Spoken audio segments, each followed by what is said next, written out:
पूज्य भाई धीरेन्द्र प्रताप जी, जो कि जाना माना नाम है, मैं इस मंच से उनका भी अभिवादन करता हूँ। और मेरे प्यारे तमाम दूसरे साथियों, भाई और बहनों, मैं सबसे पहले तो आप सब लोगों का बहुत ही तहे दिल से धन्यवाद ज्ञापित करता हूँ कि सुबह से लेकर और अब तक हजारों हजार की संख्या में आप लोग सड़कों पर खड़ा होकर ये जो सम्मान आप लोगों ने दिया है, ये कांग्रेस के प्रत्येक कार्यकर्ता का सम्मान है। मेरे प्यारे भाइयों, मेरे प्यारे साथियों, मैं सबसे पहले उत्तराखंड के उन शहीदों को नमन करता हूँ जिन्होंने अपने प्राणों की शहादत को देकर उत्तराखंड राज्य निर्माण का सपना और राज्य निर्माण का सपना देखकर एक ऐसे राज्य की कल्पना की जिसके लिए कि नरेंद्र सिंह नेगी ने गीतों में लिखा था कि लोग मोड़ खड़ा है सपना देखना चाहिए, लोग बेहतरी का सपना देखना चाहिए। ऐसे सपनों का उत्तराखंड बनाने के लिए जिन्होंने अपने प्राणों की आहुति दे दी, मैं बारंबार उनको नमन करता हूँ, बारंबार उनको नमन करता हूँ। मैं प्रणाम करना चाहता हूँ साथियों को जिन्होंने उस दौरान उत्तराखंड के आंदोलन के लिए अपना खून पसीना बहाया और उत्तराखंड बनने के बाद अभी भी हमारे ऐसे आंदोलनकारी साथियों की बहुत सी महत्वाकांक्षी इच्छाएं अधूरी हैं।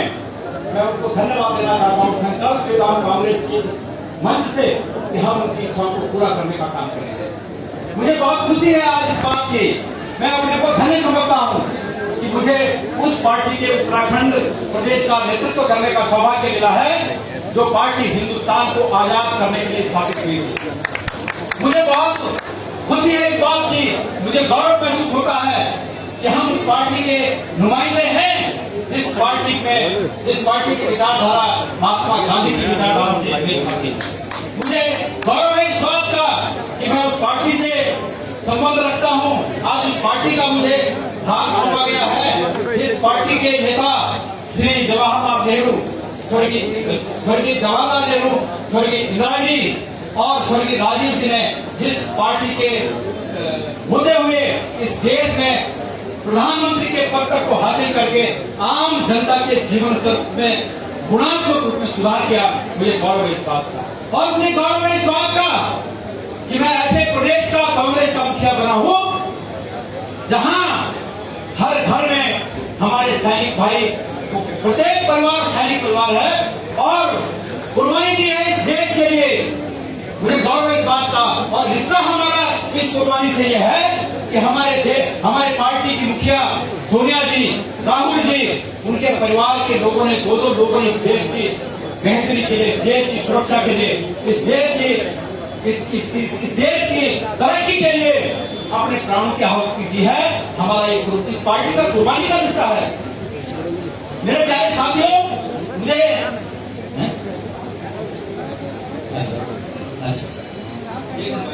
एक मिनट ऐसा है, भाई साहब को दर्द हो रहा है और मैं वो बात पहले कर लूँ, नहीं एक मिनट।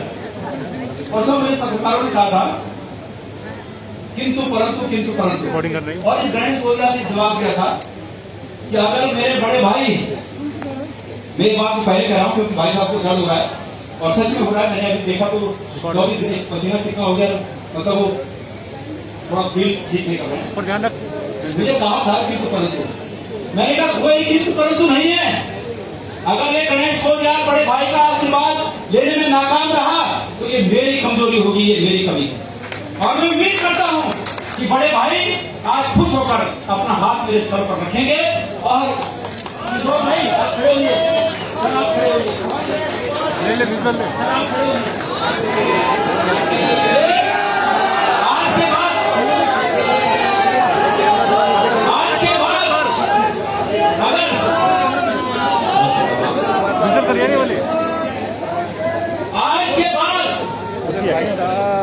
आज के बाद अगर कहीं हुआ तो गणेश गोविंदा की कमजोरी होगी।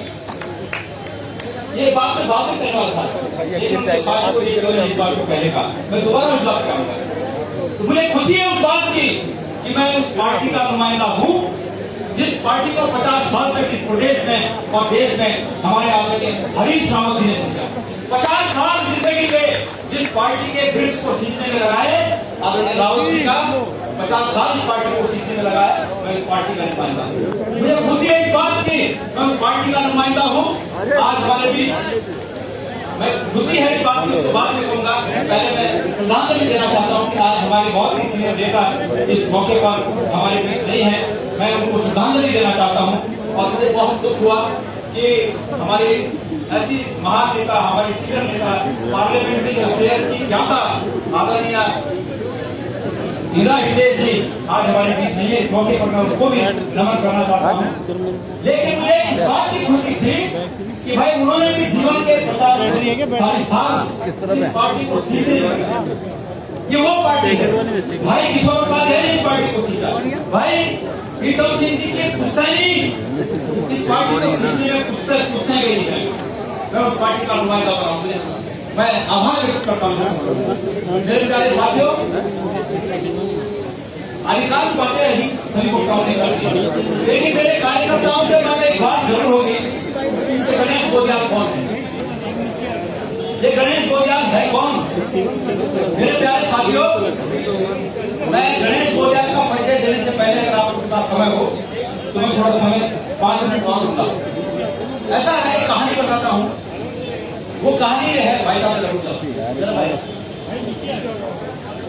वो कहानी ये है, एक व्यक्ति भगवान के बड़े उपासक थे। महाराज जी, मैं अध्यात्म की बात कर रहा हूँ आपके सामने। अध्यात्म की बात करना सूरज को दीपक दिखाने के समान है। और मैं अपने पहले महाराज जी को कहना नहीं पाया, और फिर भी अपनी बात नहीं करता। उनकी जगह आप हमारा सौभाग्य है, महाराज है हमारे साथ। आप एक महाराज हैं और मैं आज भी आपके चरण छूता हूँ, क्योंकि आपने जीवन में अध्यात्म पर जो है जीवन लगा दिया। तो मैं ये कहना चाहता हूँ कि गणेश गोदियाल कौन है। गणेश गोदियाल एक कहानी बताता हूँ। एक बहुत ही धार्मिक व्यक्ति थे जो हमेशा खाने के पहले, भोजन के पहले भगवान को भोग चढ़ाते। भाई अब जरा शांत रहना, ये आपके काम की बात है। मैं आपके काम की बात, अपने परिचय के साथ आपके काम की बात बता रहा हूँ, कार्यकर्ताओं के काम की बात बता रहा हूँ। गणेश गोदियाल यहाँ तक कैसे पहुंचा, उस बात का रास्ता बता रहा हूँ। तो जब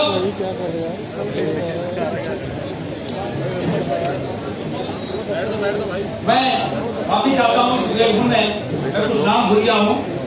भाई मेरे बड़े भाई रणजीत रावत जी जो कि कार्यकारी अध्यक्ष हैं, तिलकराज गढ़ साहब का मैंने नाम दिया था। आदरणीय मेरे छोटे भाई भुवन कापड़ी जी, डॉक्टर जीतराम जी, और मैं माफी चाहूंगा कि मैं संबोधन निशान को भूल गया था। लेकिन यकीन मानिएगा ये मन से नहीं है, ये मेरे गुण का परिणाम है कि कुछ नाम होते हैं। लेकिन मैं उन भाइयों से भी माफी चाहता हूँ, आप सब लोगों से भी माफी चाहता हूँ। मेरे भाइयों में मैंने ये कहा गणेश गोदियाल कौन है। ऐसा है पंडित जी, रोज भोजन करने के पहले भगवान को भोग लगाते थे। किसी काम से बाहर चले गए, बाहर चले गए तो अपने बेटे को कहा, अबोध बेटे को कहा भाई जब तुम भोजन करोगे, भोजन करने से पहले भगवान को बुला देना। उसने कहा ठीक है पिताजी। अब उसने भोजन बनाया, खिचड़ी बनाई बच्चे ने, और खिचड़ी बना के भगवान को चढ़ाई। और भगवान आगे खाया, भगवान नहीं आए। फिर उसने हाथ जोड़कर वहां पर निवेदन किया कि भगवान आप आकर खा जाइए। भगवान नहीं आए। उसने निकाला लठा, कड़वाई में उसको तुम लो। हे भगवान कब से तू खाने कौन आएगी, नहीं कौन आएगी? भूख से मनुष्य हूं, मैं भूख से मर रहा हूं और तू खाना खाने नहीं आ रहा है। और बाप ने आदेश दे रखा है कि जब तक भगवान ना आए तुमको नहीं खाना है, तो तुझे नहीं दिख रहा, आप खाना खा। भगवान आए और उसका चढ़ाया हुआ खाना खा लिया। फिर बच्चे ने भोजन किया। जब दूसरे दिन पिताजी आए, पिताजी ने कहा तुमने भोग चढ़ाया? यहाँ चढ़ाया। कहाँ चढ़ाया? वहां तो खाली बर्तन है। बोला कि खाली नहीं रहेगा, भगवान ने आके खाया। किसने खाया? भगवान ने खाया। भगवान आके खा गए। ये उस बच्चे की निष्ठा थी, उस भगवान के प्रति उस बच्चे की निष्ठा थी। और आज गणेश गोदियाल अगर यहाँ पर आप सबके आशीर्वाद से प्रदेश अध्यक्ष बना है, तो कांग्रेस के प्रति मेरी निष्ठा का बहुत बड़ा महत्वपूर्ण योगदान है।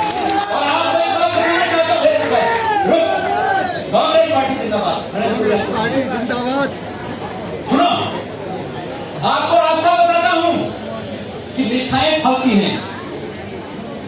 ये मंत्र मान लो जीवन में सफलता का, निष्ठाएं चलती है। और प्रत्येक कार्यकर्ता की निष्ठा फलेगी। अनुमान है कि 2022 में प्रत्येक कार्यकर्ता की निष्ठा फलेगी। ये निष्ठा क्या चीज है? ये निष्ठा परमेश्वर से सीधा संबंध बनाने का मार्ग है। जो निष्ठावान हृदय होता है उसका परमेश्वर से सीधा संबंध होता है, सीधा संबंध। ये इसी तरह है जैसे मोबाइल की बैटरी है। अगर बैटरी में चार्ज नहीं है तो कॉल नहीं जाएगी, और मन में अगर निष्ठा नहीं है तो आपका जो स्थान बनता है वो स्थान बनने में बाधा उत्पन्न होती है। इसलिए निष्ठा बहुत आवश्यक है। और मेरा पक्का विश्वास है कि जिस भी कार्यकर्ता की मजबूत निष्ठा पार्टी के प्रति होगी उसको उसका स्थान निश्चित रूप में मिलेगा। भगवान को आगे नीचे देना पड़ेगा। ये गणेश होगा उसका प्रमाण है। मैं 2002 में महाराज जी, मैं 2002 में कहीं टिकट के लिए नहीं आया था, लेकिन गणेश को क्या व्यक्ति है कि 99 के इलेक्शन में 50 किलोमीटर चलने के बाद वोट डालने पहुंचा। मैं कुछ नहीं था, लेकिन 99 के इलेक्शन में एक मंत्री जी का, उस समय भाजपा की सरकार थी उत्तर प्रदेश में, और प्रचार में आए एक मंत्री जी का सोनिया जी के प्रति उन्होंने गलत टिप्पणी कर दी थी। मैंने मंच पे जाकर हाथ पकड़ दिया। कैसे ऐसी बोल दिया आपने? आप बोल सकते हैं कि कांग्रेस ने अच्छा नहीं किया, लेकिन किसी व्यक्ति के, हमारे नेता के खिलाफ कैसे बोल दिया? ये निष्ठा फली है। घर में टिकट आया, मैं बता रहा हूं आपको, घर में टिकट आया। और आज मुझे प्रदेश अध्यक्ष का कार्यभार मिला। ये छोटी बात नहीं, लेकिन ये बड़ी बात अवश्य है। लेकिन मैं छोटा बन करके काम करना चाहता हूँ। आप लोगों ने यहाँ पर बहुत सी बातें हुई। मेरे पत्रकार भाइयों ने कल प्रश्न मुझे पूछा कि आपका क्या रोल होगा। मेरे भाइयों, मैं जिस दिन प्रदेश अध्यक्ष नहीं बना था, थोड़ा माफी चाहता हूँ, कोरोना हो गया था इसलिए मेरा सांस थोड़ा खुल रहा है। मैं जिस दिन प्रदेश अध्यक्ष नहीं बना था, निश्चित रूप में मेरी महत्वाकांक्षाएं अपने सीनियर लोगों के बाद कुछ थी। पहले आप लोगों के थी, करण भाई, अग्रवाल जी, भाई हमारे आदरणीय हमारे कुजवाल जी, नेगी जी यहीं पर थे अभी, राजेंद्र भंडारी जी, हमारे मंत्री प्रसाद मैथानी जी, किशोर जी। मेरी महत्वाकांक्षाएं आप लोगों के थी, लेकिन आपके पीछे कोई मेरी महत्वाकांक्षाएं थी। लेकिन मैं आपसे इस कांग्रेस पार्टी के इस दफ्तर से संकल्प लेता हूं कि जिस दिन मैं आज पदभार मैंने ग्रहण किया, मैंने वो छोटी सी महत्वाकांक्षा भी त्याग दी। मेरी महत्वाकांक्षा नहीं सिर्फ ये है अब कि मुझे फेविकोल का काम करके सभी को आपस में जोड़ना है। और वादा करता हूं आप लोगों से कि गणेश कोलियाल से जितने सीनियर हैं, जितने आप लोग गणेश कोलियाल से वरिष्ठ हैं, गणेश कोलियाल आपके सम्मान की हमेशा रक्षा करेगा। मैं आपका सिपाही बनकर काम करूंगा। और मेरी उम्मीद है अपने से छोटे भाइयों से कि उसी प्रकार वो मेरे बारे में भी भावनाएं रखें, मेरे बारे में उसी प्रकार भावनाएं रखें। मैंने कहा कि पार्टी के प्रति निष्ठा होगी, वो निष्ठा निश्चित रूप में करेगी। अब मेरे पत्रकार भाइयों और मेरे कार्यकर्ता साथियों, मैंने कहा इस निष्ठा के फलस्वरूप 2022 में कांग्रेस की सरकार बनेगी। आप लोग पूछ सकते हैं कि कांग्रेस की सरकार क्यों चाहते हो? हम इसलिए नहीं चाहते हैं कांग्रेस की सरकार कि हमें सत्ता का सुख चाहिए, हमें सत्ता का सुख नहीं चाहिए, लेकिन लोकतांत्रिक पार्टी होने के नाते हमारा नैतिक कर्तव्य है कि जनता के साथ हो रहे अन्याय को, उस अन्याय के खिलाफ लड़ना हमारा नैतिक कर्तव्य है। और जनता के साथ हो रहे अन्याय को हम जो है उसका संघर्ष करके उसका बदला लेंगे। इस वर्तमान सरकार को उखाड़ फेंकेंगे। और आज जो पूर्व सरकार होती है, हरीश रावत जी की सरकार की जो याद करते हैं लोग कि भाई हमारा ये काम हुआ था, हमारा ये काम हुआ था, जैसे कि तमाम चीजें हरीश रावत जी ने अपनी गिनाई, उस सरकार की गिनाई विक्रम भाई ने गिनाई, वैसी सरकार को दोबारा स्थापित करें, यही मेरा टारगेट है, यही मेरा संकल्प है। मेरे प्यारे भाइयों, मैंने थोड़ा अधूरा परसों समाचार पत्रों में छपा था कि गणेश कोलियाल ने बॉम्बे जैसे महानगर में सफल सब्जियां बेची। आदरणीय प्रभारी जी, ये मेरी भुजाओं के ग्राउंड है, ये मेरे आर्म पे ग्राउंड समझता हूं मैं कि मैंने बचपन से बहुत संघर्ष से यहाँ तक आया हूँ, लेकिन ईमानदारी के साथ आया, निष्ठा के साथ आया। मैंने कभी ऐसा सार्वजनिक जीवन में, मैं गढ़वाल मंडल में चेयरमैन रहा, मैं बद्रीनाथ भगवान श्री बद्रीनाथ जी के यहाँ अध्यक्ष रहा, लेकिन मैंने कभी ऐसी बात नहीं सोची कि यहाँ पर अगर ये फूल है तो ये फूल मैं ले लूं। मैंने ये सोचा अगर ये फूल सबके काम आए तो इसमें मैंने बेटी समझी और शायद वही फूल था जिसने आप तक यहाँ पहुंचाया। मैं सभी कार्यकर्ताओं से निवेदन करना चाहता हूँ, सरकार बनेगी तो पूरे उत्तराखंड का भला होगा। पूरे उत्तराखंड को जो भी हमारा सकल घरेलू उत्पाद है वो हर उत्तराखंड के काम आएगा। हम क्यों बनाना चाहते हैं सरकार? मुझे डर है कि हमारे लाखों भाई इस कोरोना के पीरियड में बेरोजगार होकर खड़े हैं। क्या सरकार ने उनके रोजगार की चिंता की? मुझे बड़ी खुशी हुई तब जब हमारे देश के आदरणीय प्रधानमंत्री जी ने ये कहा कि कोरोना से नुकसान के लिए जिनका नुकसान हुआ है प्रभावितों को मैं 20 लाख करोड़ का पैकेज देता हूँ। मुझे शक तो हुआ कि जिस प्रकार बिहार में 50,000 करोड़ दूं कि 60,000 करोड़ दूं, 60 दूं कि 70 दूं, जिस प्रकार का जुमला बिहार में देखा गया कहीं ये 20 लाख करोड़ की ऐसी जुमला न हो। लेकिन मुझे फिर भी उम्मीद थी कि भारत का प्रधानमंत्री ऐसे विपत्ति के समय जब ये बात कह रहा है तो इस बात में जरूर वजन होगा।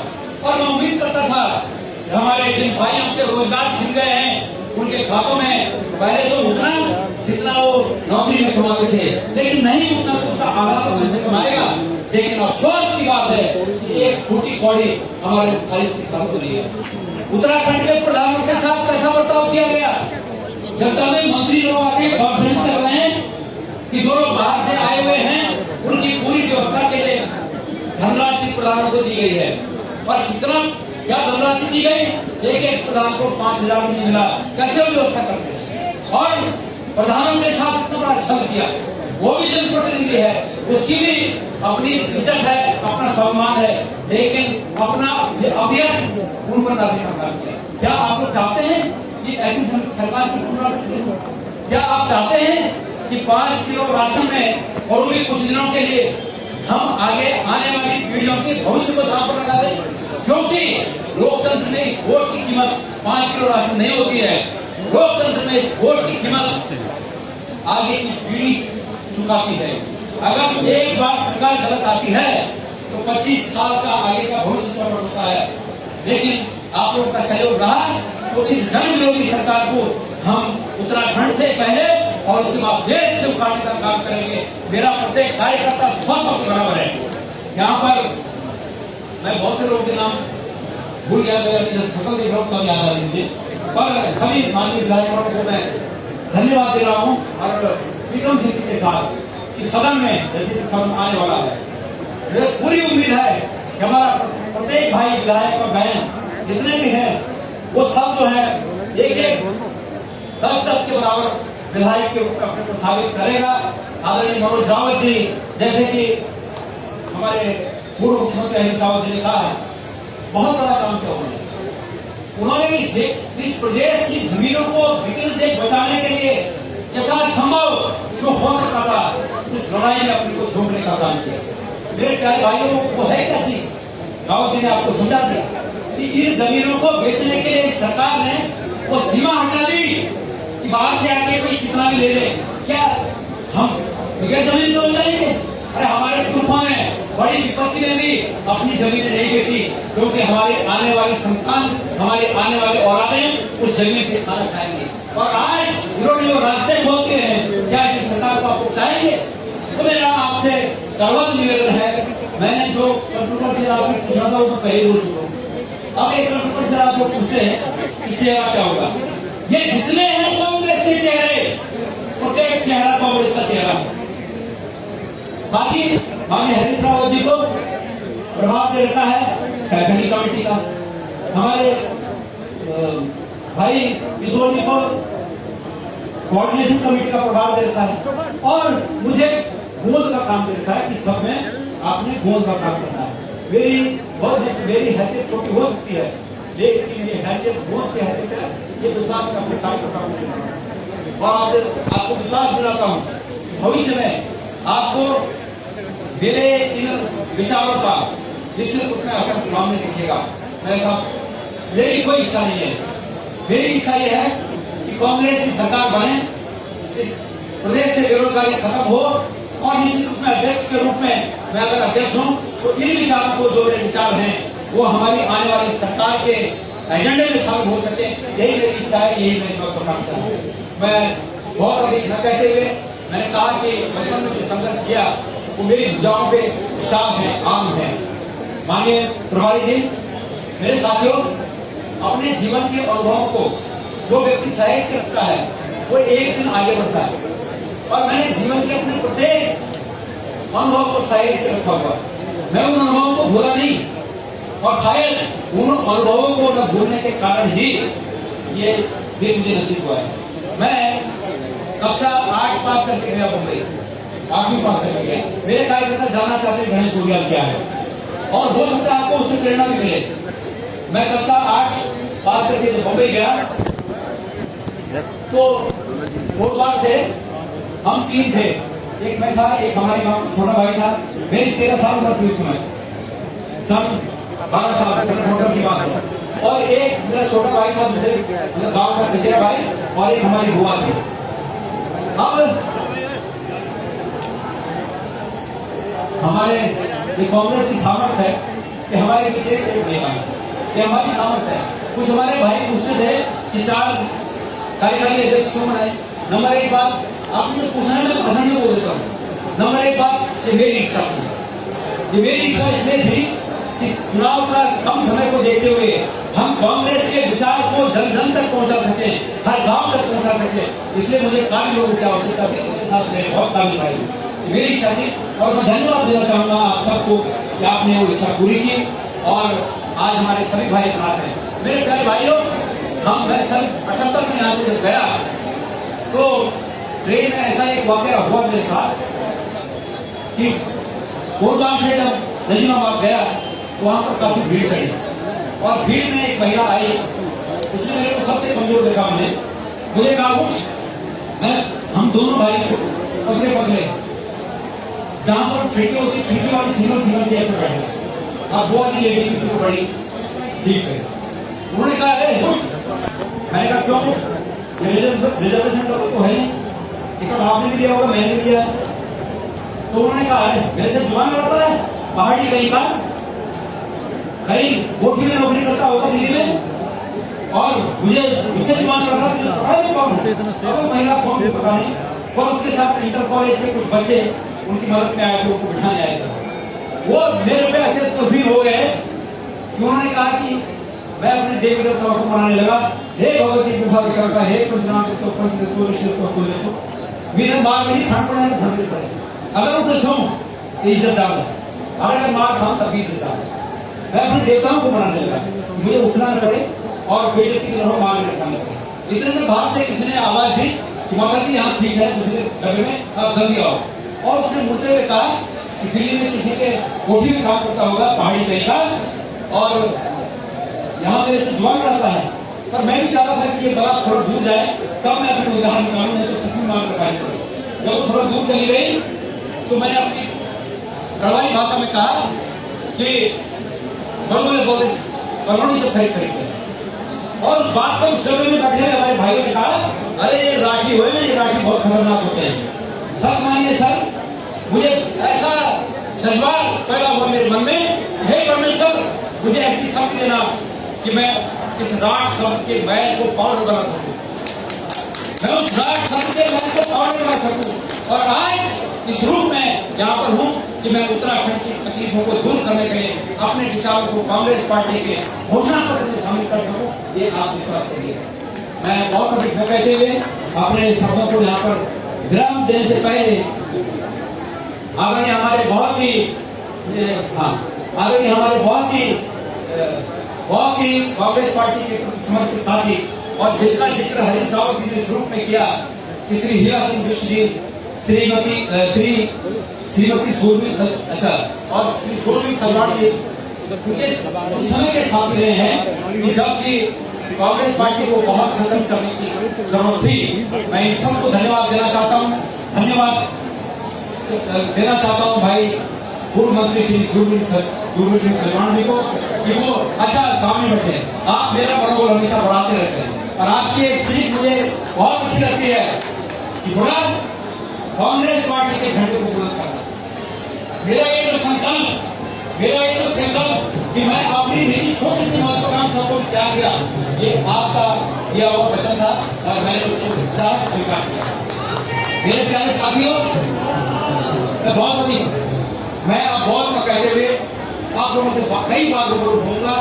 अब मैं निवेदन करता हूँ हमारे लोकसभा के रहे पूर्व सांसद और वर्तमान में राज्यसभा के सांसद मेरे साथ विधायक रहे आदरणीय श्री प्रदीप टोटा जी से कि वो सबको यहाँ पर इतने कार्यकर्ता आए हैं, यहाँ आकर मंच पर सबको सबका धन्यवाद ज्ञापित करने का प्रयास करेंगे।